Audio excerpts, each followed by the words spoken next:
सम्माननीय अध्यक्ष जी, मैं आज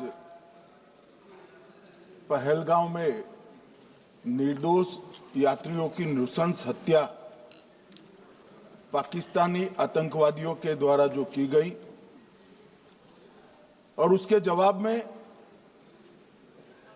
देश के प्रधानमंत्री जी ने दृढ़ इच्छा शक्ति का परिचय कराते हुए ऑपरेशन सिंदूर की सेना को परमिशन दी और हमारे वीर जवानों ने सटीकता बहादुरी के साथ पाक स्थित आतंकवादी अड्डों को चूर चूर करने का काम किया। वो घटना पर जो बहस हो रही है, इसमें हिस्सा लेने के लिए मैं खड़ा हुआ हूं। माननीय अध्यक्ष जी, सबसे पहले पहलगांव में जो नृशंस हत्या की गई निर्दोष नागरिकों की, धर्म पूछकर उनको मारा गया, इनके परिवार के सामने मारा गया और बड़ी बर्बरता के साथ ये हत्याएं की गई, इसकी मैं घोर निंदा करता हूं और जो मारे गए हैं इनके परिजनों के साथ अत्यंत हृदय की गहराइयों से मैं संवेदना भी व्यक्त करना चाहता हूं। ऑपरेशन सिंदूर के जवाब में पाकिस्तान के हमारे नागरिक ठिकानों पर गोलीबारी की, इसमें भी कुछ नागरिक हताहत हुए, गुरुद्वारा भी टूटा, मंदिर भी टूटा। जो भी नागरिक उसमें घायल हुए हैं और जो हताहत हुए हैं, वो सभी के प्रति मैं पूरे सदन की ओर से गहरी संवेदना व्यक्त करना चाहता हूं। माननीय अध्यक्ष जी, कल से यहां पर पक्ष और विपक्ष दोनों की चर्चा चल रही है और स्वाभाविक है, जब इस तरह की नृशंस घटना घटे देश में, तब इस पर मुक्त चर्चा भी होनी चाहिए, चिंतन भी होना चाहिए, आगे न हो इसकी व्यवस्था की भी चिंता होनी चाहिए।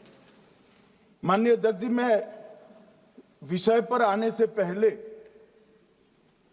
आपके माध्यम से सदन को और सदन के माध्यम से पूरे देश को ऑपरेशन महादेव जो कल एक हुआ है, इसकी जानकारी देना चाहता हूं। माननीय अध्यक्ष जी, कल ऑपरेशन महादेव में सुलेमान उर्फे फैजल जट, अफगान और जिब्रान, 3 आतंकवादी सेना, सीआरपीएफ और जम्मू कश्मीर पुलिस के संयुक्त अभियान में ऑपरेशन महादेव में मारे गए और माननीय अध्यक्ष जी, ये जो सुलेमान है, ए श्रेणी का लश्कर तोयबा का कमांडर था पहलगांव हमले में, और गगनगिर आतंकी हमले में वो लिप्त था। इसके ढेर सारे सबूत हमारी एजेंसियों के पास है। अफगान ए श्रेणी का लश्कर तैयबा का आतंकवादी था और जिब्रान भी ए ग्रेड आतंकवादी था। और माननीय अध्यक्ष जी, मैं सदन को और सदन के माध्यम से पूरे देश को बताना चाहता हूं, जिन्होंने बैसरन घाटी में हमारे प्रवासियों को, नागरिकों को मारा था, ये तीनों आतंकवादी ये थे और तीनों मारे गए।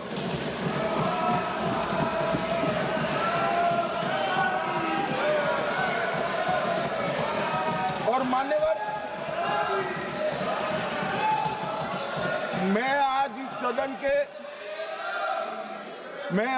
सदन के माध्यम से सेना के पैरा 4, सीआरपीएफ के सारे जवान जो अभियान में शामिल थे और जम्मू कश्मीर पुलिस के जो जवान थे, वो सभी को सदन और पूरे देश की ओर से बहुत बहुत साधुवाद देना चाहता हूं। माननीय अध्यक्ष जी, मैं इस ऑपरेशन महादेव के बारे में थोड़ा डिटेल में बताना चाहूंगा। ऑपरेशन महादेव की शुरुआत 22 मई 2025 को, एक प्रकार से तो जिस दिन हत्या हुई थी उसी दिन रात को 22 मई 2025 को हुई। जिस दिन हत्या हुई थी उसी दिन रात को एक सुरक्षा मीटिंग की गई थी जम्मू कश्मीर में। ये पूछ रहे थे, कोई गए नहीं, सिर्फ राहुल गांधी गए। अब आपकी आंख कौन से चश्मे से देख रही है मुझे मालूम नहीं। माननीय अध्यक्ष जी, 1 बजे हमला हुआ, मैं 5:30 बजे श्रीनगर में उतर चुका था। माननीय अध्यक्ष जी, अरे सुनो सुनो, मैं बताता हूँ ना 22 में, सुनो ना प्लीज, धैर्य रखकर सुनो। हमने आपको नहीं टोका है, सुनना पड़ेगा भाई, ऐसे नहीं चलेगा। माननीय अध्यक्ष जी, नहीं, पर बैठे बैठे मत बोलिए आप भी। माननीय अध्यक्ष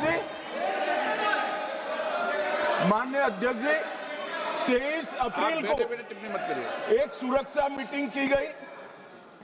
सभी सुरक्षा बल, सेना, CRPF, BSF, Jammu Kashmir police, और सबसे पहले उसमें निर्णय किया गया कि जो नृशंस हत्यारे हैं वो देश छोड़कर पाकिस्तान भाग न पाए, इसकी हमने पुख्ता व्यवस्था की और भागने नहीं दी। 22 मई को आईबी के पास एक ह्यूमन इंटेल आई और एक क्षेत्र के अंदर, दाची गांव क्षेत्र के अंदर आतंकवादियों की उपस्थिति की सूचना मिली। आईबी और सेना द्वारा दाचीकाम क्षेत्र में अल्ट्रा सिग्नल कैप्चर करने के लिए जो इंस्ट्रूमेंट हमारी एजेंसियों ने बनाए हैं, इसके द्वारा इस सूचना को पुख्ता करने के लिए मई से 22 जुलाई तक लगातार प्रयास किए गए। ठंड में ऊंचाइयों पर हमारे सेना के अधिकारी पैदल इनके सिग्नल प्राप्त करने के लिए घूमते रहे, आईबी के अफसर भी घूमते रहे, सीआरपीएफ भी घूमती रही, और मान्यवर 22 जुलाई को हमें सफलता मिली। सेंसर्स के माध्यम से आतंकवादी होने की पुष्टि मिल गई। तब 4 पैरा जो हमारी सेना का एक हिस्सा है, उसकी नेतृत्व में 4 पैरा के जवान, सीआरपीएफ के जवान और जम्मू कश्मीर पुलिस के जवान मान्यवर एक साथ ये आतंकवादियों को घेरने का काम किया। सेना, सीआरपीएफ, जम्मू कश्मीर पुलिस की मीटिंग भी की गई। जो 5 ह्यूमन एसेट्स थे उनको भी वहां बेचा गया, और कुल मिलाकर कल जो ऑपरेशन हुआ, इसमें हमारे निर्दोष नागरिकों को मारने वाले तीनों आतंकी मौत के घाट उतार दिए। मान्यवर, तीनों के नाम मैंने बताए हैं, सुलेमान उर्फे फैजल जट, अफगान और जिब्रान। मान्यवर, वो तो एक आशंका थी कि यही लोगों ने घटना की है, मगर मैं बाद में एनआईए की जांच पर आता हूं, एनआईए ने पहले से ही इनको, जिन्होंने आसरा लिया था, वो लोगों को गिरफ्तार कर रखा था। उनको खाना पहुंचाने वाले लोगों को अपने कब्जे में रखा था। तो जब आतंकवादियों के शव श्रीनगर आए, इनसे पहचान कराई गई। 4 लोगों ने पहचान लिया, यही 3 लोग थे जिन्होंने पहलगांव में आतंकी घटना को, मगर हमने इस पर भी भरोसा नहीं किया। मान्यवर, कोई जल्दबाजी नहीं की। हमने जो आतंकी घटना स्थान से कारतूस मिले थे, वो कारतूस का एफएसएल रिपोर्ट पहले से करा कर रखा था, और चंडीगढ़ सेंट्रल एफएसएल के अंदर बैलिस्टिक रिपोर्ट के आधार पर उनका रिपोर्ट तैयार था। जब ये कल आतंकवादी मारे गए, इनकी 3 राइफलें पकड़ी गई। एक M9 अमेरिकन राइफल थी और 2 AK-47 राइफल थी। जो कारतूस मिले थे वो भी M9 और AK-47 के भी थे, मगर हमने इससे भी संतोष नहीं माना।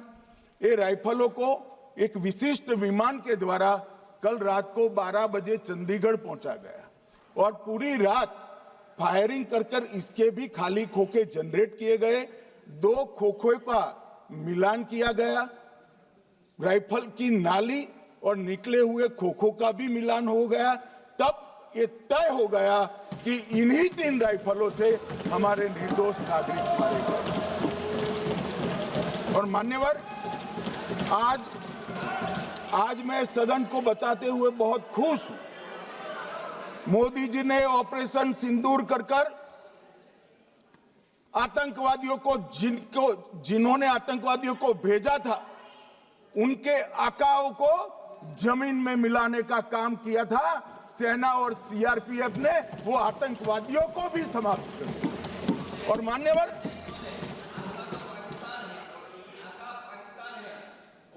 कौन पाकिस्तान से आपकी बात होती है क्या? अरे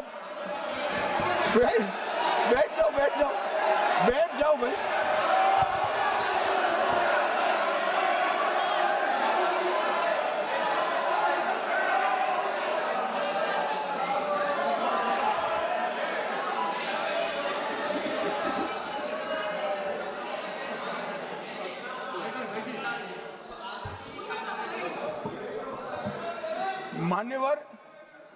मान्यवर, मैं बताता हूं कैसे इनके आका मारे गए, वो भी नाम के साथ बताता हूं, जगह के साथ बताता हूं, घंटे, मिनट और सेकंड के साथ बताता हूं।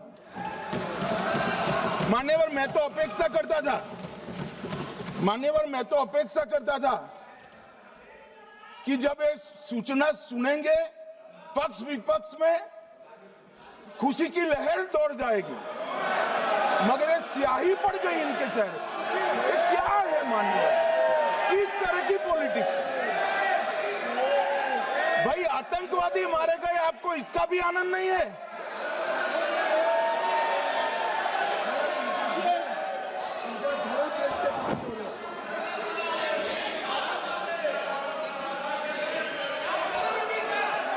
अखिलेश जी बैठ जाइए, मेरा पूरा जवाब सुनिए, आपका सब जवाब आ जाएगा। भाई आप आतंकवादियों का धर्म देखकर दुखी मत होइए।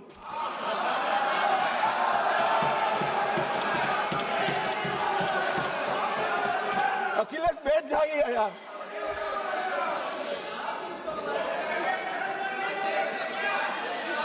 अखिलेश जी बैठ जाइए। मान्यवर, किसी को संशय रखने की जरूरत नहीं है। बैलिस्टिक रिपोर्ट मेरे पास है, मेरे हाथ में है और 6 वैज्ञानिकों ने इसको क्रॉस चेक किया है। सुबह 4:46 पर फोन पर मुझे 6 ने वीडियो फोन पर कहा है कि 100% वही गोलियां हैं जो वहां चलाई थी। मान्यवर, ये हमारे देश की सेना, CRPF और जम्मू कश्मीर पुलिस, ये तीनों का एक साझा बहुत बड़ा कामयाबी है, जिस पर 140 करोड़ को नाज होना चाहिए, देश की जनता को नाज। मान्यवर, मैं तो गया था वहां पर जब ये घटना हुई। दूसरे दिन इनके परिजनों को मिला था। 6 दिन की शादी वाली बच्ची विधवा होकर मेरे सामने खड़ी थी। आज तक मैं वो दृश्य नहीं भूल सकता। मगर आज सारे परिजनों को मैं कहना चाहता हूं कि मोदी जी ने ऑपरेशन सिंदूर से भेजने वालों को भी मारा और हमारे सुरक्षा बलों ने जिनको भेजा था उनको भी मारा और एक ऐसा सबक सिखाया है कि आने वाले कई दिनों तक कोई ऐसी हिम्मत नहीं कर पाएगा। मान्यवर, मैं थोड़ा NIA की जांच के बारे में भी बताना चाहूंगा। मान्यवर, जिस दिन लश्कर-ए-तोयबा ने और इसके आउटफिट TRF ने इसकी जिम्मेदारी ली, उसी दिन हमने तय कर लिया था कि ये जांच NIA को सौंप दी जाएगी, क्योंकि NIA आतंकवाद के केसों की जांच के लिए, वैज्ञानिक तरीके से जांच करने के लिए और सजा कराने के लिए महारत हासिल की हुई विश्व मान्य एजेंसी है, जिसका सजा कराने का दर 96% से ज्यादा है। मान्यवर, हमने तुरंत ही इसकी जांच NIA को दे दी। हमने पूरी व्यवस्था की, सेना, BSF, CRPF और जम्मू कश्मीर पुलिस ने ये लोग देश छोड़कर भाग न जाए। और मान्यवर, इसकी जांच की शुरुआत हुई। एक थकाने वाली बहुत लंबी जांच हुई है। जांच के दौरान मृतक के परिजन जो साथ में थे, उनको सभी को चर्चा किए गया। पर्यटकों, खच्चर वालों, पोनी वालों, फोटोग्राफर, कर्मचारियों, विभिन्न दुकान में काम करने वाले लोगों, कुल मिलाकर 1055 लोगों की लंबी 3000 घंटे से ज्यादा पूछताछ इंफॉर्मेशन के लिए की गई और इस सबको वीडियो पर रिकॉर्ड कर दिया गया। और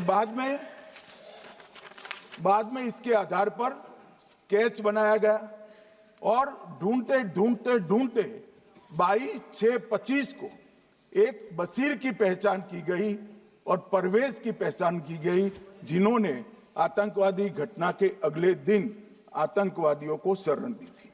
उनको अपने ढोक में रखा था। वो दोनों को गिरफ्तार कर लिया गया। अब वो हमारी कस्टडी में है। दोनों गिरफ्तार अपराधियों ने खुलासा किया कि 21/4/25 की रात को 8 बजे 3 आतंकवादी बेसरण से लगभग 2 किलोमीटर दूर स्थित परवेज ढोक में आए थे। आतंकवादियों के पास AK-47 और M9 कार्बाइन थी। जो 2 आतंकवादियों ने काली पोशाक पहनी थी और एक ने छद्म वेश किया था। खाना खाया, चाय पी और ढोक से निकलते वक्त कुछ खाना, नमक, मिर्च और मसाले लेकर वो चले गए। मान्यवर, उस वक्त हमने जिन खोखों को रिकवर किया था, इसको हमने चंडीगढ़ FSL में टेस्टिंग के लिए भेज दिया। और जब चंडीगढ़ FSL में टेस्टिंग के लिए भेजा गया तो वही राइफल से एप्को आतंकी हमला हुआ था, वो भी निश्चित हुआ। तो आज इसके साथ साथ दूसरे एप्को आतंकी हत्या को अंजाम देने वाले आतंकियों का भी इसके साथ ही समाप्ति हुई है, उनको मार दिया गया है। मान्यवर, और इसके बाद में स्केच बनाया गया। गिरफ्तार किए गए दोनों आरोपियों की माता जो थी, इन्होंने ये तीनों आतंकियों के मृतदेहों को पहचान लिया है। दोनों आतंकवादी घटना में साथ लेने वाले उनके साथियों ने भी पहचान लिया है। और अब उसकी FSL की पुष्टि भी आज सुबह 4 बजे हो गई थी। अब मैं जांच का पूरा ब्यौरा बताना चाहता हूं। मान्यवर, ये हमले में 3 पाकिस्तानी आतंकवादी थे। हमले में 2 AK-47 और 1 M9 कार्बाइन का प्रयोग किया गया था। और अब जो पकड़े गए हैं, इसके सुलेमान के कारण एप्को का मामला भी आज रिजॉल्व हो रहा है और आतंकवादियों को पनाह देने वाले 2 स्थानीय लोगों को भी इस केस में पकड़ लिया गया है। अब मान्यवर, कल पूछते थे कहां से आए, कहां गए, किसकी जिम्मेदारी है। भाई, जिम्मेदारी हमारी ही है। हम सरकार में हैं, हमारी ही जिम्मेदारी। मगर मैं पूछता हूं, जब आप सरकार में थे तब क्या क्या हुआ था, इसकी जिम्मेदारी किसकी थी और क्यों निर्वहन नहीं किया, वो भी बाद में पूछूंगा। जरा धीरज से सुनना। मगर मान्यवर, मुझे एक बड़ा दुख हुआ। कल इस देश के पूर्व गृह मंत्री चिदंबरम जी ने सवाल उठाया कि क्या प्रूफ है कि ये आतंकवादी पाकिस्तान से आए। और मान्यवर, कब उठाया? जब संसद में चर्चा होने वाली थी। क्या कहना चाहते हैं चिदंबरम साहब? किसको बचाना चाहते हैं? पाकिस्तान को बचाकर आपको क्या मिलेगा? वो ये कह रहे हैं कि और क्या है, मत जवाब दो ना तुम्हें।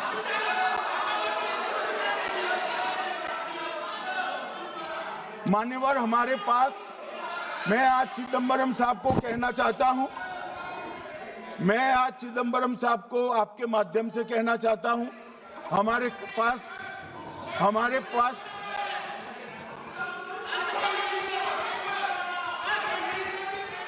मान्यवर, हमारे पास प्रूफ है, वो भी मैं सदन के सामने रखना चाहता हूं कि तीनों पाकिस्तानी थे।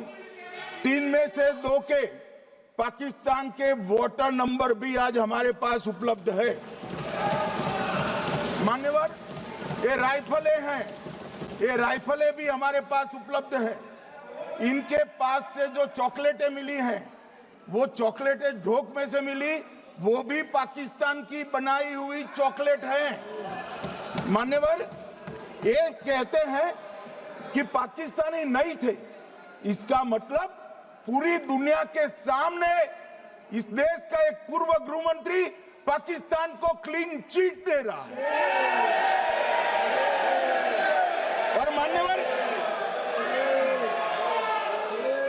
और मान्यवर, वो पाकिस्तानी आतंकवादी नहीं थे, ऐसा बोलकर श्री चिदंबरम अगर पाकिस्तानी आतंकवादी नहीं थे तो पाकिस्तान पर हमला क्यों किया, वो भी सवाल खड़ा कर रहे हैं।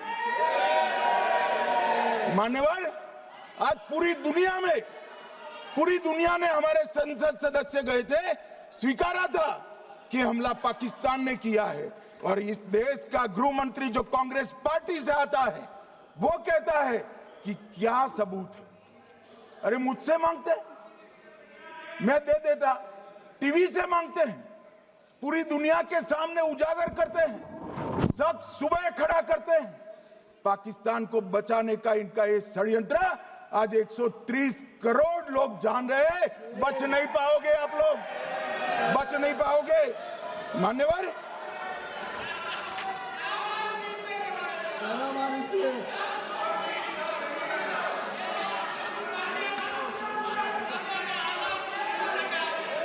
मान्यवर, अब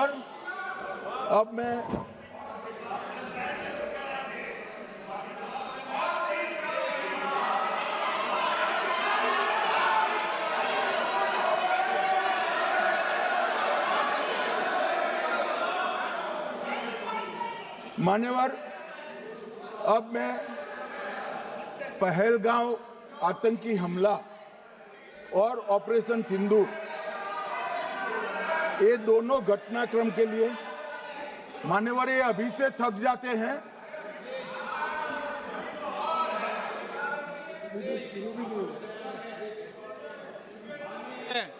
प्लीज बैठिए।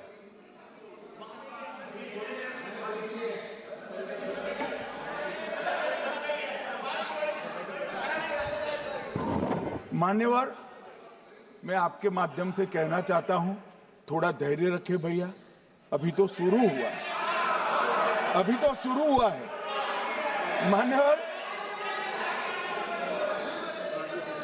मैं पहलगांव आतंकी हमला और ऑपरेशन सिंदूर के बारे में पूरा घटनाक्रम बताना चाहता हूं। कल ढेर सारे सवाल उठाए। वैसे तो मुझे लगता था कि कल रक्षा मंत्री जी के भाषण के बाद शायद कांग्रेस पार्टी सपोर्ट में भाषण देना शुरू करेगी, और अगर थोड़ी बहुत जनता की इच्छा की परख होती तो वो ही करते, मगर नहीं करा। क्योंकि रक्षा मंत्री जी ने बहुत बारीकी से ऑपरेशन सिंदूर की सफलता, इसकी जरूरियात, इसकी प्रासंगिकता और इसके परिणाम, इसके बारे में बहुत अच्छे तरीके से सदन के माध्यम से पूरी देश की जनता के सामने रखा जाता है। मगर फिर भी उन्होंने बहुत सारे सवाल किए। अब सवाल किए हैं तो मुझे जवाब देना भी पड़ेगा, उनको सुनना भी पड़ेगा। मान्यवर, मैं पूरा घटनाक्रम बताना चाहता हूं। मान्यवर, 22 अप्रैल को पहलगांव में आतंकवादी हमला हुआ। इसमें 26 लोग मारे गए, 25 भारतीय और 1 नेपाली नागरिक।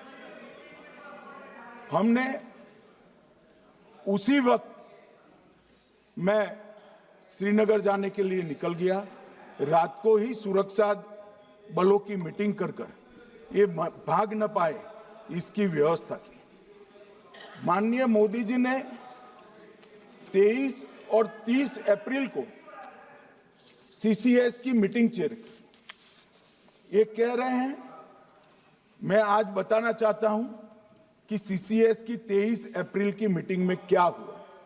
सबसे पहला कांग्रेस पार्टी का ब्लंडर था सिंधु जल संधि, इसको स्थगित करने का काम नरेंद्र मोदी जी ने किया। हमने अटारी के माध्यम से एकीकृत जांच चौकी जो चलती थी उसको बंद कर दिया। पाकिस्तानी नागरिकों के सार्क वीजा को सस्पेंड कर सभी को वापस पाकिस्तान भेजने का काम किया। पाकिस्तान स्थित उच्चायोग ने रक्षा, सैन्य, नौसेना के सलाहकारों को अवांछनीय व्यक्ति घोषित किया, संख्या को 55 से घटाकर 30 किया और CCS ने ये संकल्प लिया कि जहां पर भी ये आतंकवादी छुपे हैं उनको और उनकी ट्रेनिंग करने वाले अड्डों को सेना, पुलिस, CRPF, BSF उचित जवाब देगी। मान्यवर, जिस तारीख को ये हुआ उसी दिन ये निर्णय हो चुका। मान्यवर, इसके बाद में कल गोगाई जी कहते थे मोदी जी 24 को पहलगाम जाने की जगह बिहार गए। सुनो यार। मान्यवर, मोदी जी जब ये पहलगाम घटना हुई यहां नहीं थे, विदेश में थे। आने के बाद तुरंत CCS बैठक की और मोदी जी जिस दिन बिहार गए उस दिन पहलगाम में कुछ नहीं, कोई नहीं था, सिर्फ राहुल गांधी थे। सारे लोग चले गए थे, सारे लोग वहां से अपने अपने ठिकाने पर चले गए थे। मगर इन्होंने एक बात कही, उस पर मेरी आपत्ति है। मान्यवर, उन्होंने कहा 24 अप्रैल को चुनावी भाषण किया। मान्यवर, देश का नेतृत्व करने वाले देश के प्रधानमंत्री की फर्ज होती है कि देश की संप्रभुता पर, देश के नागरिकों पर अगर ऐसा जघन्य हमला होता है तो जनता की भावनाओं के अनुरूप जवाब देना चाहिए। मान्यवर, मैं आज आपकी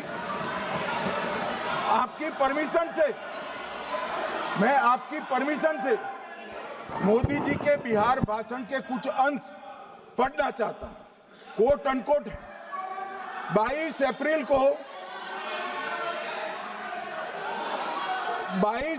को पहलगाम का यह हमला केवल निहत्थे पर्यटकों पर नहीं बल्कि पूरे भारत की आत्मा पर एक दुस्साहसपूर्ण प्रहार है। आतंकवाद के प्रति दृढ़ और कड़ा रुख, आतंकियों और इसके हमले की साजिश रखने वालों की कल्पना से भी बढ़कर उनको सजा दी जाए।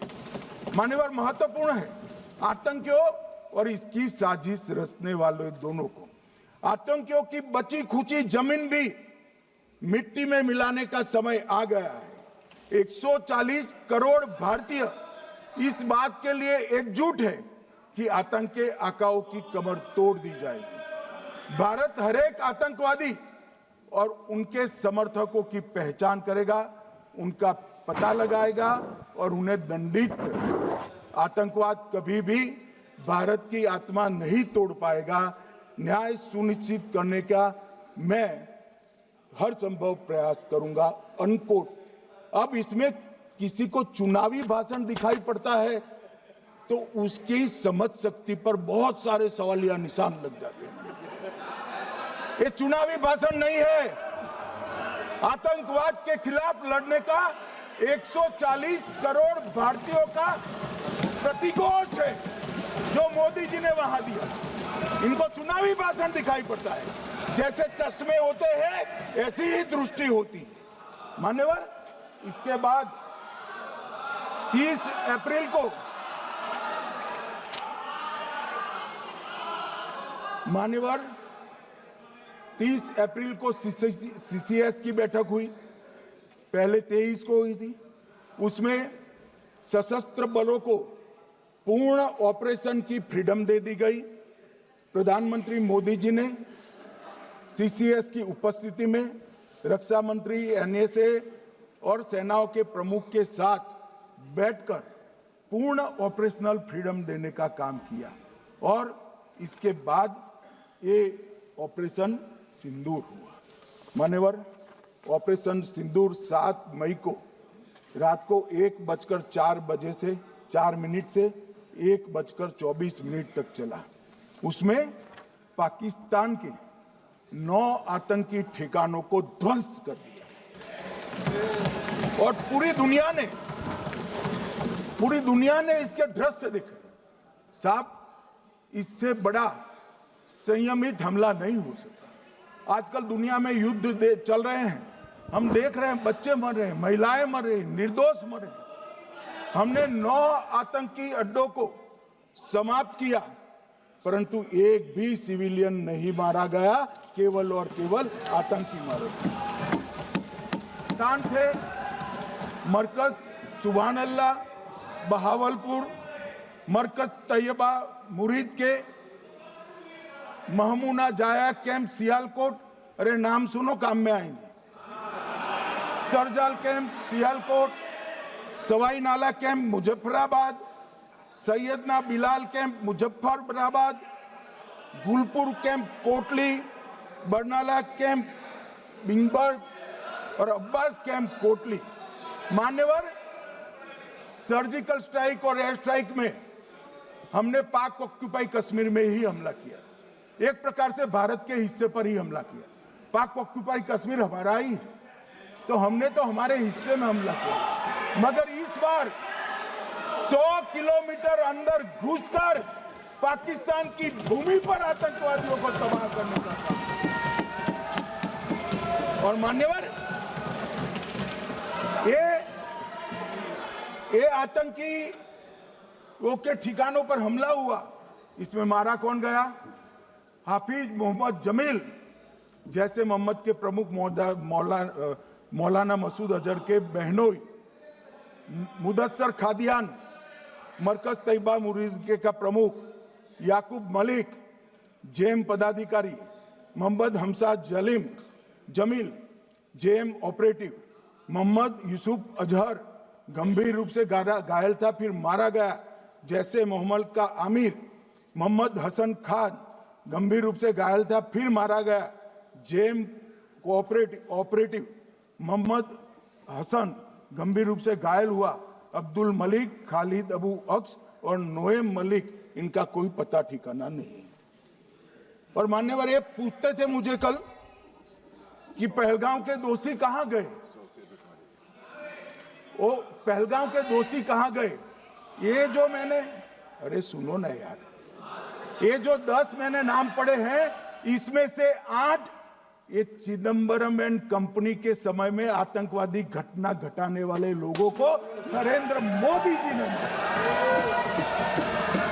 ये हमें पूछते हैं कहां गए? अरे भाई, आपके समय में जो छुप गए थे उनको चुन चुन कर हमारी सेना ने समाप्त कर दिया है। और ये 10 नहीं, कल राजनाथ जी घबराते बोले हैं, अब ऑथेंटिक शब्द का है, मैं बढ़ा नहीं सकता, मगर कम से कम 100 लोगों को हमारी सेना ने समाप्त, 100 से अधिक लोगों को हमारी सेना ने समाप्त करने का काम। मान्यवर, और इस पर भी गर्व नहीं कर सकते आप, इस पर भी गर्व नहीं कर सकते।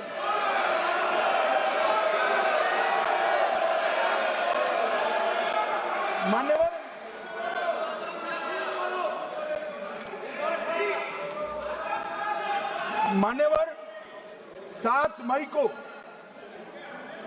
1:26 पर 22 मिनट पर ये हमारा काम समाप्त हो गया। हमारे डीजीएमओ ने उनके डीजीएमओ को बता दिया कि भाई हमने आतंकवादी हमलों पर स्थानों पर सिर्फ हमला किया है, इनके हेडक्वार्टर पर हमला किया है, जो हमारा आत्मरक्षा का अधिकार है। पूरी दुनिया इसको एक्नॉलेज करती है। ऐसा नहीं हो सकता है मनमोहन सिंह के समय की तरह कि वो आकर मारेंगे और हम चुपचाप बैठे रहेंगे और जाकर चर्चा करेंगे। ये नरेंद्र मोदी सरकार, ऐसा नहीं हो सकता। डोजियर भेजते रहेंगे।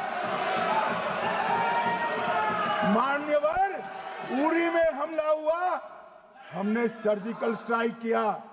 पहलगाम में हमला हुआ, एयर स्ट्राइक करा, और अरे पुलवामा में हुआ, एयर स्ट्राइक करा, और पहलगाम में हमला किया।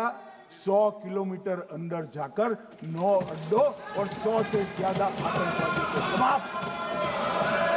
मान्यवर, अब देखें, हमने तो हमला किया था पाकिस्तान स्थित टेररिस्ट ठिकानों पर। अब पाकिस्तान से गलती हो गई।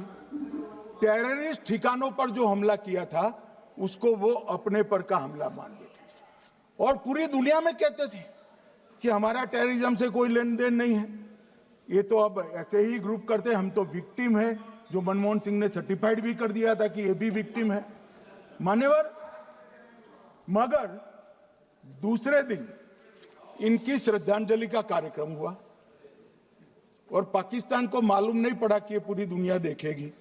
सेना के आला अफसर उनके नमाजे जनाजा में उपस्थित हुए, उनके जनाजे को कंधा दिया और ये सारे आतंकवादियों के जनाजे के जुलूस के अंदर पाकिस्तानी सेना, इनके अफसर, आईएसआई के अफसर, वहां की पुलिस के अफसर अश्रुभीनी आंख के साथ जुड़े थे।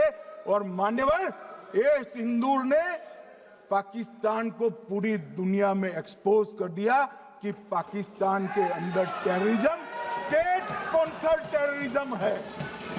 ये पूरी तरह से, मान्यवर, पूरी तरह से एक्सपोज हो गया। 8 मई को पाकिस्तान ने हमारे रिहायशी इलाकों में हमला किया, हमारे सेना के अड्डों पर हमला किया, मगर एक भी मिसाइल से उनका कुछ नुकसान नहीं कर पाई। बहुत नजदीक से की हुई गोलाबारी के कारण हमारे एक गुरुद्वारा टूटा, एक मंदिर टूटा, कुछ हमारे नागरिक हताहत हुए। और दूसरे दिन 9 मई को मोदी जी ने सेना को हुक्म दिया, एक मीटिंग करी। राजनाथ जी, मोदी जी, एनएसए, सेना के सारे अध्यक्ष, और जवाब देने का तय किया और उनके 11 एयरबेस को क्षतिग्रस्त करने का काम किया। मान्यवर, 8 एयरबेस इतने सटीक तरीके से तोड़े गए, पाकिस्तान की पूरी एयर डिफेंस सिस्टम धरी की धरी रहेगी, कुछ नहीं कर पाई। नूर खान चकलाला एयरबेस तोड़ दिया गया, मुरीद तोड़ दिया गया, सुगुर्दा तोड़ दिया गया, रफीकी तोड़ दिया गया, रहीम यार खान तोड़ दिया गया, जकोबाबाद तोड़ दिया गया, सुक्कुर और भोलारी भी तोड़ दिए। और सुक्कुर, लाहौर, अरिफवाला, चुनेन, जकोकाबाद और नया चोर, ये 6 रडार सिस्टम भी उनके पूरी तरह से ध्वस्त कर दिए। 2 surface to air guided weapon Lahore और ओकारा में इनका जखीरा भी समाप्त कर दिया गया। और मान्यवर, ये हर चीज में पॉलिटिक्स करते, हर चीज में। जब उन्होंने हमारे रिहायशी इलाकों पर हमला किया, फिर भी हमने इनके रिहायशी इलाकों पर हमला नहीं किया, सिर्फ इनके एयरबेस और एयर डिफेंस सिस्टम को निशाना बनाया और उनकी आक्रमण करने की क्षमता को पंगु कर रख दिया। हमारी पूरी सेना, पूरी वायुसेना, पूरी नौसेना अक्षुण्ण थी और उनकी हमला करने की क्षमता को हमने छिन्न विछिन्न कर दिया। पाकिस्तान के पास शरण में आने के अलावा और कोई चारा ही नहीं था। इसलिए मान्यवर इसलिए 10 मई को डीजीएमओ ने, पाकिस्तान के डीजीएमओ ने भारत के डीजीएमओ को फोन किया और 5 बजे हमने इस संघर्ष को विराम किया। अब मान्यवर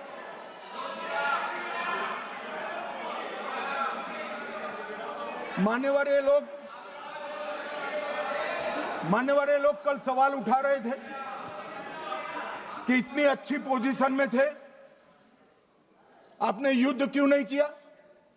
युद्ध के कई परिणाम होते हैं मान्यवर, करना न करना वो सोचकर करना पड़ता है। मगर मैं इसी देश के इतिहास से कुछ घटनाएं बताना चाहता हूं। 1948 में मान्यवर कश्मीर में हमारी सेनाएं निर्णायक बढ़त पर थी। सरदार पटेल ना बोलते रहे, जवाहरलाल नेहरू जी ने एक तरफा युद्ध विराम कर दिया।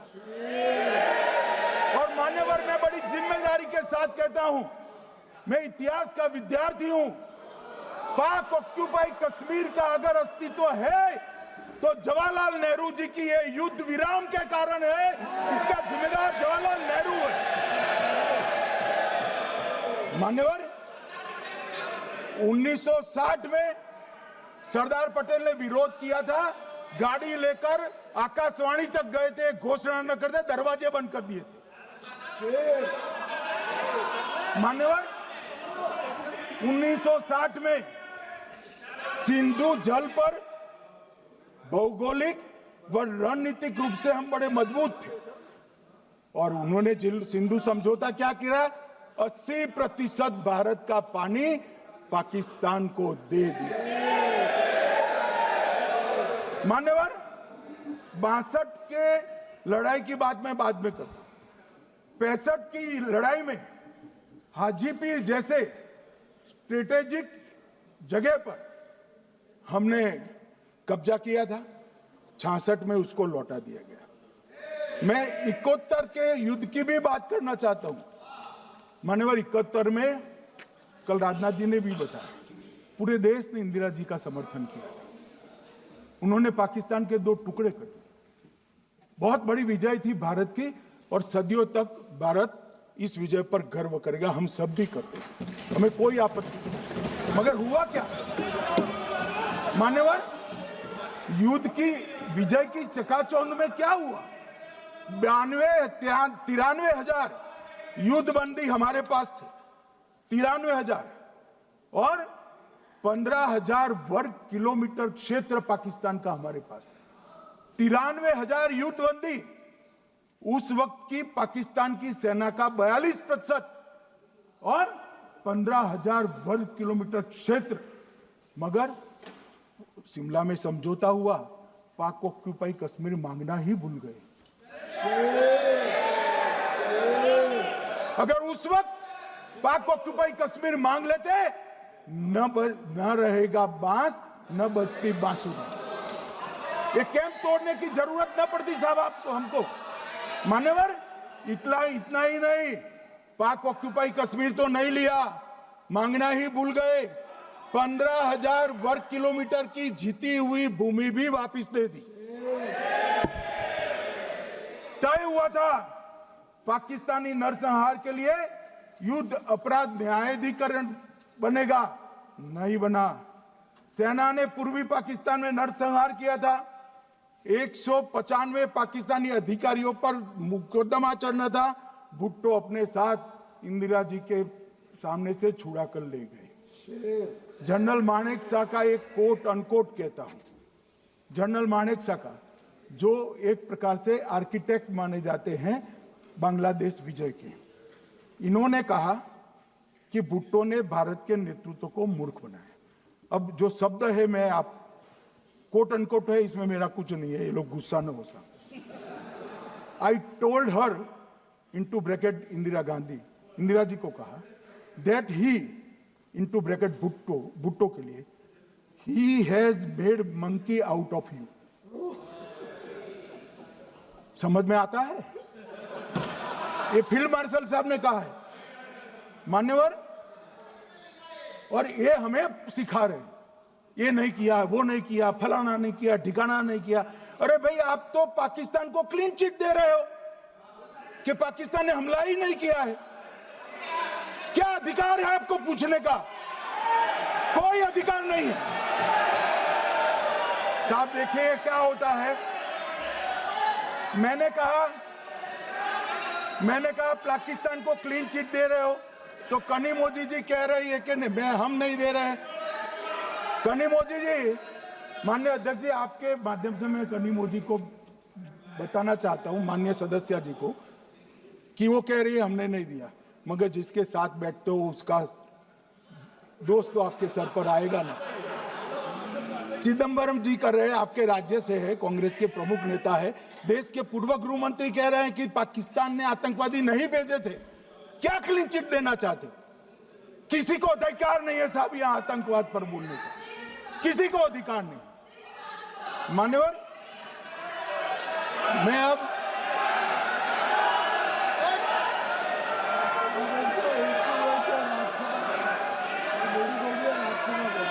मान्यवर, मैं उनको बताना चाहता हूं, अभी आधा भी नहीं हुआ है, जरा सुनो।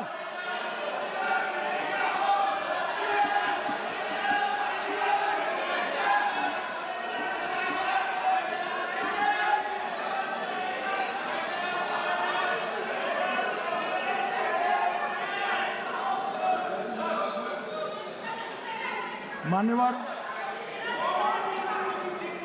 62 के चिन्ह में क्या हुआ, 62 के युद्ध में क्या हुआ? मान्य,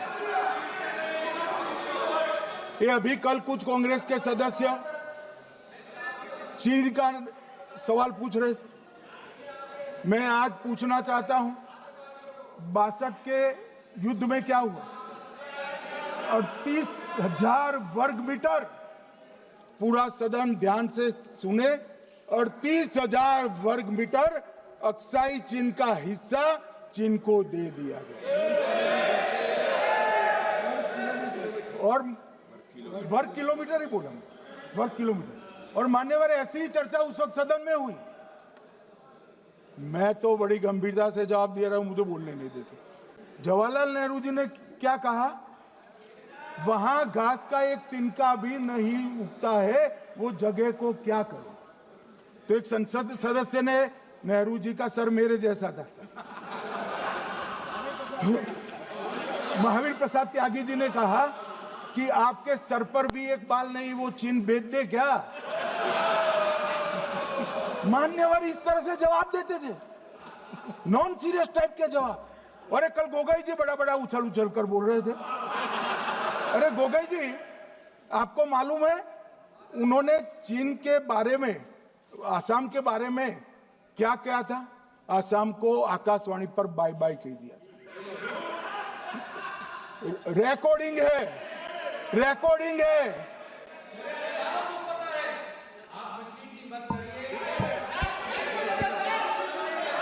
मान्यवर, मैं भी सहमत हूं, पूरे आसाम को पता है। मान्यवर,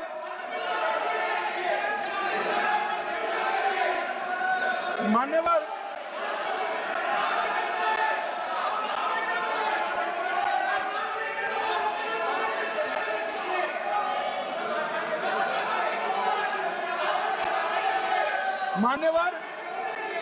मुझे मालूम है पूरे आसाम को पता है, इसीलिए तो वो विरोध पक्ष में बैठे हैं वहां पर आसाम में। पूरे आसाम को पता है। और मान्यवर,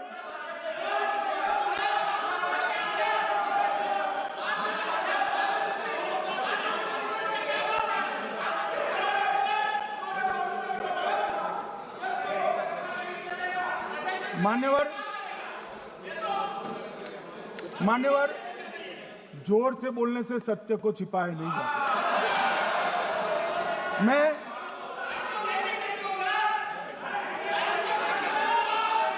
मान्यवर, मैं selected words of Jawaharlal Nehru series volume 29 पृष्ठ 231 पर से एक जवाहरलाल नेहरू जी के पत्र को कोट करना चाहता हूं।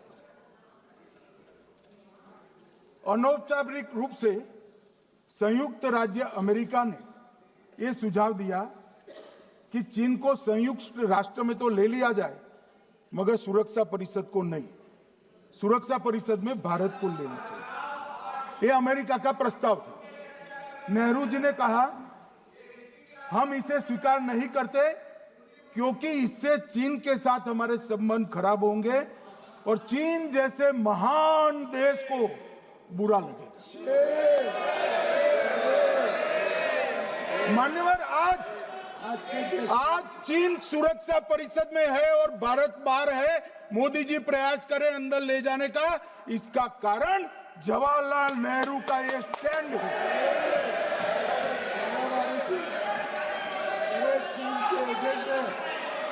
और मान्यवर, ये तो पीढ़ी दर पीढ़ी चलता आ रहा है। राजीव गांधी फाउंडेशन ने चीन के साथ एमओयू कर दिया। अब कहते नहीं है कि एमओयू में क्या था, ये तो बताओ भाई, क्या एमओयू किया था राजीव गांधी फाउंडेशन ने? और जब डोकलाम में हमारे सेना के जवान चीन की सेना के सामने आंख में आंख डालकर बैठे थे, वो चीन के राजदूत के साथ राहुल गांधी मीटिंग कर रहे थे। ये मान्यवर ऐसा नहीं है। जवाहरलाल नेहरू, सोनिया गांधी, राहुल गांधी, तीन पीढ़ी तक के चीन का प्रेम उतरता जा रहा है। मान्यवर,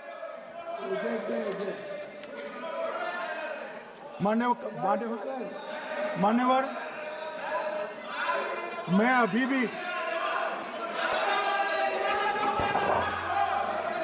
भी एक बात इस महान सदन के माध्यम से देश की जनता को कहना चाहता हूं, जो मेरी मान्यता है। ये सारी आतंकवाद की जड़ पाकिस्तान है और पाकिस्तान कांग्रेस पार्टी की भूल है। पार्टीशन स्वीकार न करते, पाकिस्तान कभी न होता। इन्होंने पार्टीशन को स्वीकार कर देश को तोड़ा है। मान्यवर, कल विदेश मंत्री जी बता रहे थे शर्म अल शेख सम्मेलन का बलूचिस्तान ब्लंडर, जिसने पाकिस्तान को हमारे साथ चर्चा करने के लिए इक्वल फुटिंग पर ला दिया। मान्यवर, अब ये टेररिज्म की बात करते हैं। मैं इसमें भी पूरे देश की जनता को टेररिज्म की विगत 20 साल की स्थिति से अवगत कराना चाहता हूं।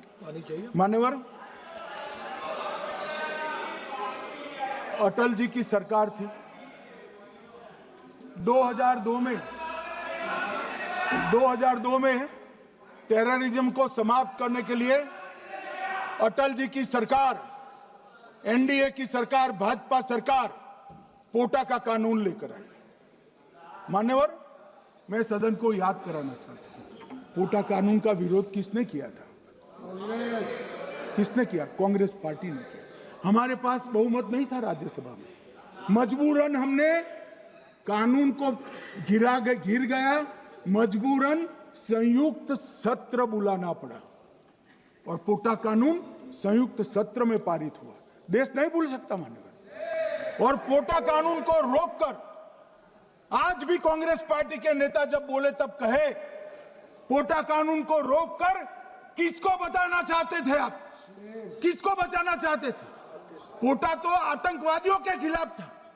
पोटा को रोककर अपनी वोट बैंक का उल्लू सीधा करने के लिए आप आतंकवादियों को बचाना चाहते।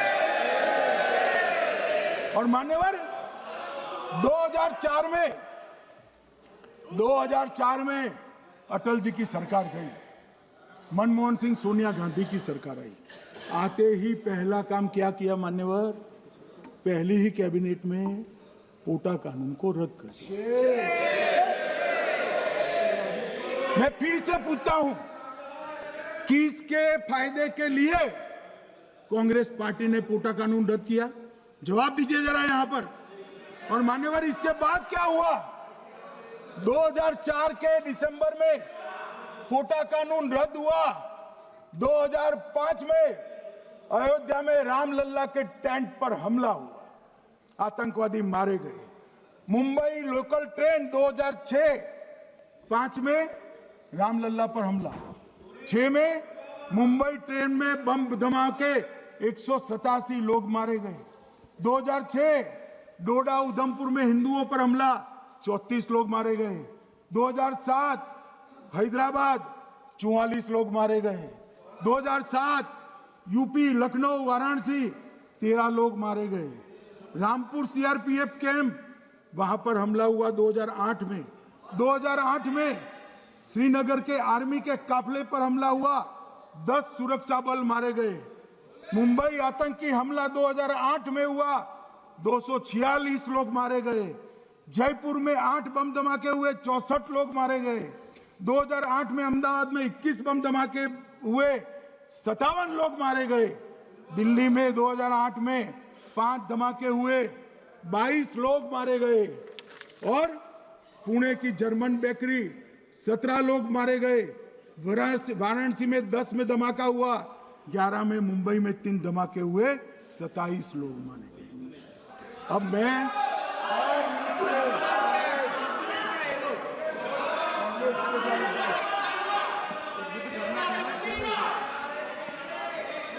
मान्यवर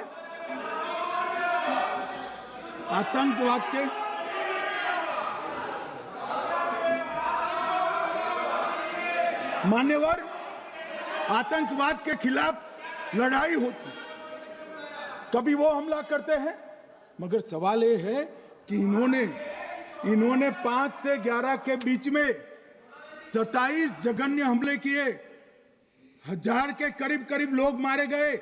आपने क्या किया? क्या किया आपने? जवाब दीजिए, क्या किया?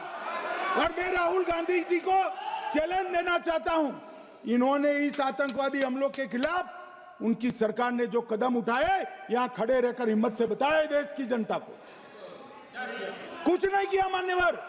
ये यहां से आतंकवादियों की फोटो पाकिस्तान भेजते रहे, डोजियर भेजते रहे। और मान्यवर ये कहते हैं कि आपके समय में भी हमले हुए। मैं उनको अंतर समझाना चाहता हूं, वो देख नहीं पा रहे। मान्यवर, हमारे समय में जो भी आतंकवादी घटना हुई, पाक प्रेरित और कश्मीर सेंट्रिक हुई। देश के हिस्से में 2004 से 2014 से 2025 तक एक भी घटना नहीं हुई है मान्यवर। ये नरेंद्र मोदी सरकार है मान्यवर। और कश्मीर में भी आज स्थिति ऐसी हुई है, उनको पाकिस्तान से आतंकवादी भेजने पड़ते हैं। कश्मीर में आतंकवादी अब हमारे नहीं बनते हैं मान्यवर। और मैं सलमान खुर्शीद जी को भी याद करना चाहता हूं।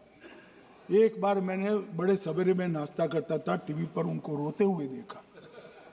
मुझे लगा क्या हुआ, कोई बड़ी घटना हो गई। तो रोते रोते वो श्रीमती सोनिया गांधी के घर से बाहर आ गए कि बाटला हाउस की घटना देखकर सोनिया जी फूट फूट कर रो पड़ी।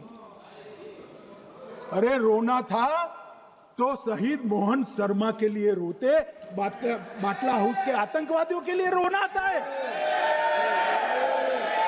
और मान्यवर ये हमें पूछते हैं कि आपने क्या किया। कोई अधिकार नहीं है पूछने का, कोई अधिकार नहीं है मान्यवर। और ये हमें पूछते थे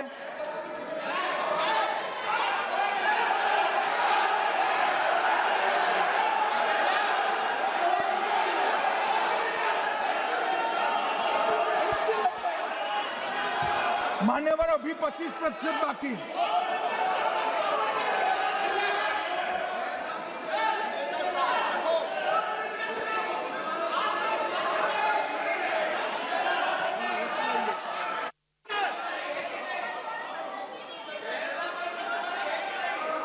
बैठिए, जवाब दे रहे हैं ना आपका, जवाब दे रहे हैं आपका। पहलगांव के बाद जो घटनाक्रम घटित उसका जवाब दे दिया ना माननीय गृह मंत्री जी ने। आपने पूछा आतंकवादियों क्या हुआ, आतंकवादियों का जवाब दे दिया। क्या पूछना चाहते हैं आप? आपने हर सवाल पूछा, हर सवाल जवाब सुनिए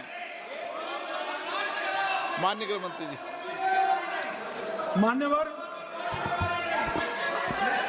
मान्यवर, इन लोगों को कल ऐसा था कि ये जो बहसरन के गुनहगार है वो पाकिस्तान भाग गए, तो बड़े आवाज से पूछते थे भाग गए भाग गए भाग गए, गृह मंत्री क्या करता है, जिम्मेदारी ले। हमारी तो सेना ने ठोक दिया, सीआरपीएफ ने ठोक दिया मन में। अब मेरा तो जवाब बनना ना देता है ना वो मांगना बनता है, मगर मैं उनको कुछ पूछना चाहता हूं।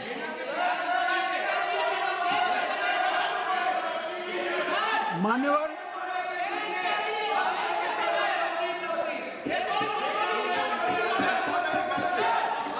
प्लीज, मारेगी तो सेना है ना, सेना अब ऐसे भी मारेगी ना,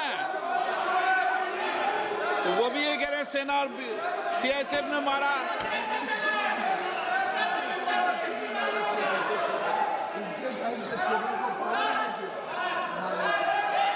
मान्यवर ये कहते हैं, साहब इसको बिठाओ जरा।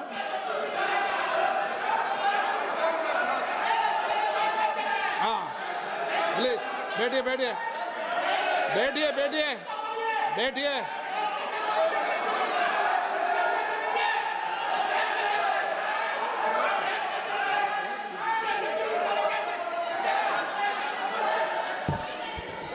सबको मान्यवर, ये लोग मुद्दा उठाना चाहते हैं तो जरूर उठाए। मैं आज सुबह ही सलमान खुर्शीद जी का वो इंटरव्यू मेरे मोबाइल में रिजर्व कर आया हूं। आप जब भी कहोगे ये पूरे टीवी पर बताने के लिए मैं तैयार हूं। सेव कर आया हूं। इनकी इच्छा है तो कल एक समय तय करिए, यहां बता दीजिए चारों टीवी में, और देश की जनता भी देख ले।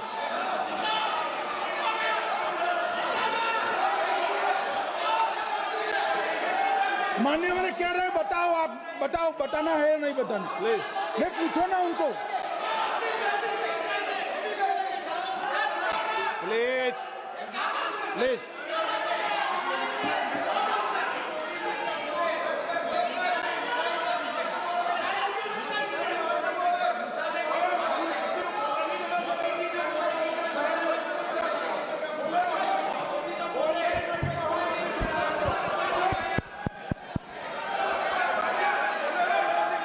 बिट्टू बैठ जा।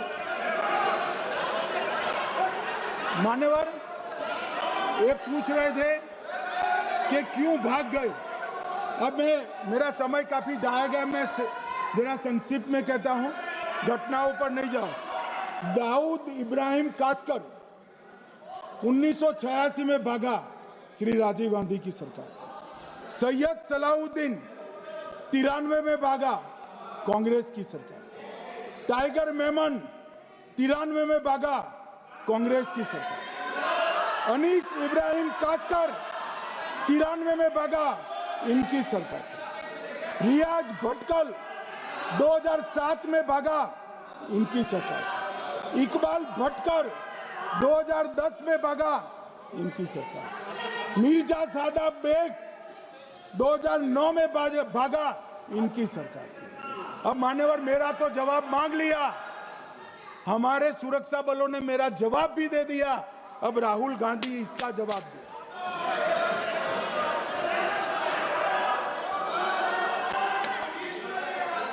मान्यवर अब मैं कश्मीर के विषय में मैं बात करना चाहता हूं। कल कहते थे कि गृह मंत्री ने भाषण किया था कि 370 की कलम जाएगी तो आतंकवाद कम हो जाएगा। क्या हो मान्यवर, मेरा हिसाब देना बनता है। हम भारतीय जनता पार्टी के कार्यकर्ता हैं, ये नरेंद्र मोदी जी की सरकार है, हम जवाबदेह होते हैं जनता के प्रति, संसद के प्रति और देश के हितों के प्रति। मैं आज देश की जनता के सामने 2004 से 14 और 2015 से 25 10-10 साल का लेखा जोखा रखना चाहता हूं। 2004 से 14 में अखंड सोनिया मनमोहन की सरकार थी 10 साल की, और 15 से 25 अखंड रूप से नरेंद्र मोदी जी की सरकार। कश्मीर में टेरर इंसिडेंट 7,217 हुए थे 2004 से 14 में। 70% की कमी के साथ 2150 हो गए 1525। नागरिकों की मृत्यु 2004 से 14 में 1770 हुई, 2015 से 25 में कम होकर 357 हो गई, 80%। सिक्योरिटी फोर्सेस की मृत्यु 1060 हो गई उस वक्त, और हमारे समय में 542 हुई, और टेररिस्टों की मृत्यु में 123% की वृद्धि हुई। ये हमें पूछ रहे हैं क्या हुआ? आंकड़े से भाग नहीं सकते भाई, आंकड़े से भाग नहीं सकते। और अब मैं कहता हूं कि धारा 370 ने कश्मीर में आतंकवादी इकोसिस्टम को नष्ट कर दिया है, जिस धारा 370 को आपने इतने साल तक बचा कर। हमने जीरो टेरर प्लान बनाया है, एरिया डोमिनेशन प्लान बनाया है, मल्टी लेवल डिप्लॉयमेंट किया है, सुरक्षा जेलें बनाई हैं, 98% ट्रायल अब वीडियो पर हो रहे हैं, हमने संचार साधन बसाए हैं, और 702 फोन विक्रेता जेल में डाले, 2667 सिम कार्ड बन गए।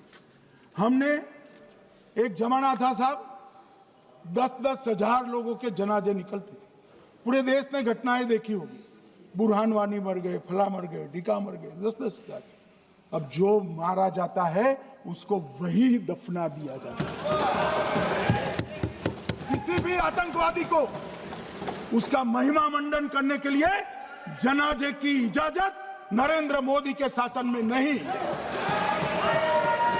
मान्यवर, आतंकवादियों के सगे वाले और समर्थक चुन चुन कर हमने नौकरियों से निकाले, पासपोर्ट रद्द कर दिए हैं, गवर्नमेंट कॉन्ट्रैक्ट रद्द कर दिए हैं, 75 से ज्यादा आतंकी समर्थकों को कोर्ट से ऑर्डर लेकर सरकार से बर्खास्त कर दिया गया है।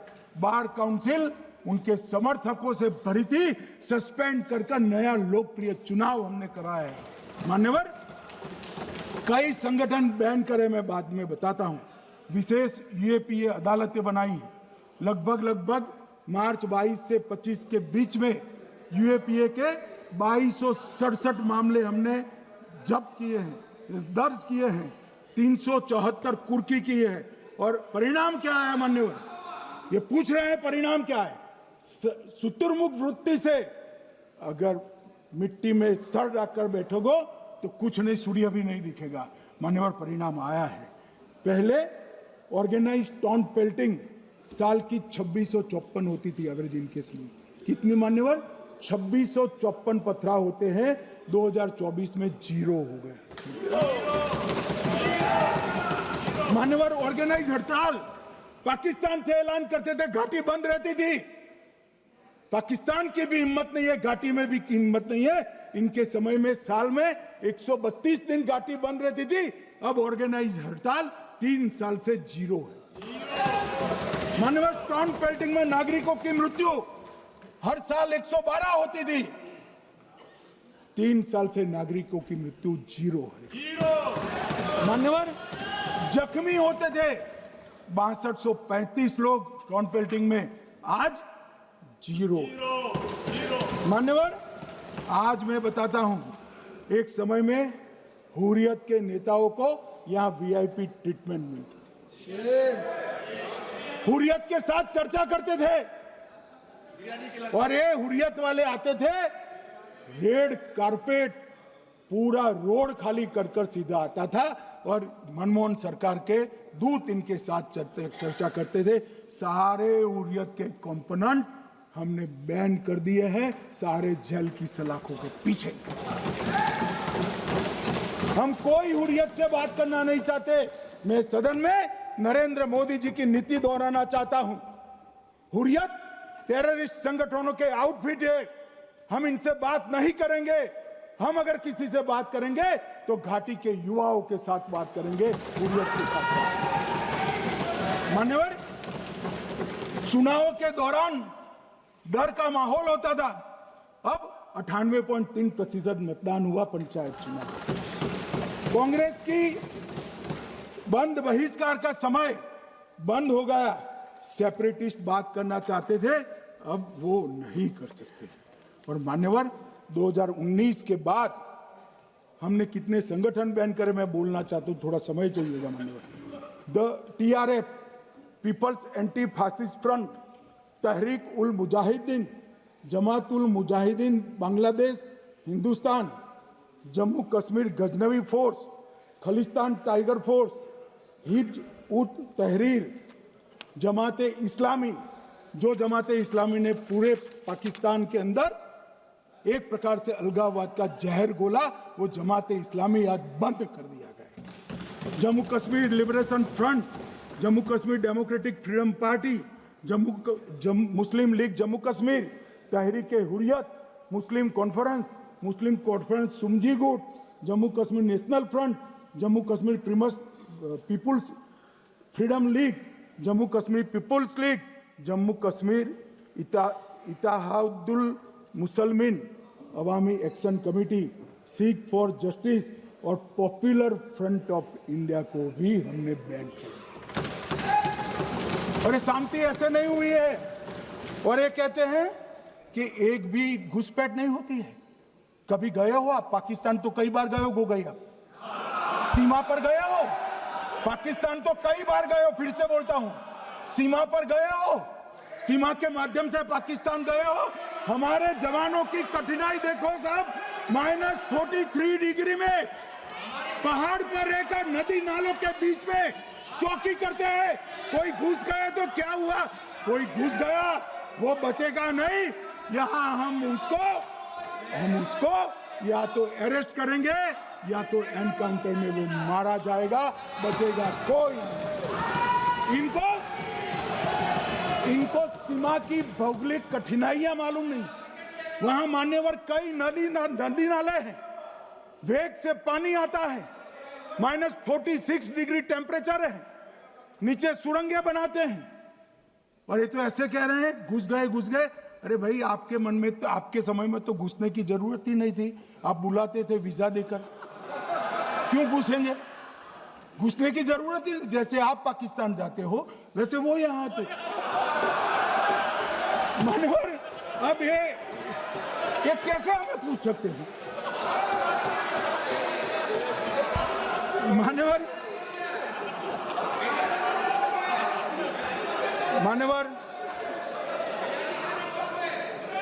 मैं समझ रहा हूं,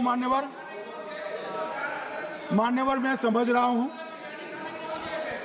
पोटा का विरोध करने वाले को नरेंद्र मोदी की आतंकवादी विरोधी नीति नहीं पसंद आई। मैं समझ रहा हूं, पोटा रद्द करने वाले को नरेंद्र मोदी जी की एंटी टेरर नीति पसंद नहीं आई। मैं समझ रहा हूं, टेररिस्टों का बचाव कर वोट बैंक बनाने वालों को कोई नीति पसंद नहीं आएगी। मानवर, इसका विरोधी होना है। परंतु मैं आज एक बात यहाँ सदन के सामने आपके माध्यम से सदन को और दुनिया को बताना चाहता हूँ। मानवर, ये नरेंद्र मोदी सरकार है, टेररिज्म के खिलाफ हमारी जीरो टॉलरेंस की नीति है, ऑफर है, और हम विजयी हो। और मान्यवर, मैं फिर से अंत में ऑपरेशन महादेव में जुड़े हुए सेना, CRPF और जम्मू कश्मीर पुलिस के सभी जवानों को 2 हाथ जोड़कर प्रणाम कर बहुत बहुत साधुवाद।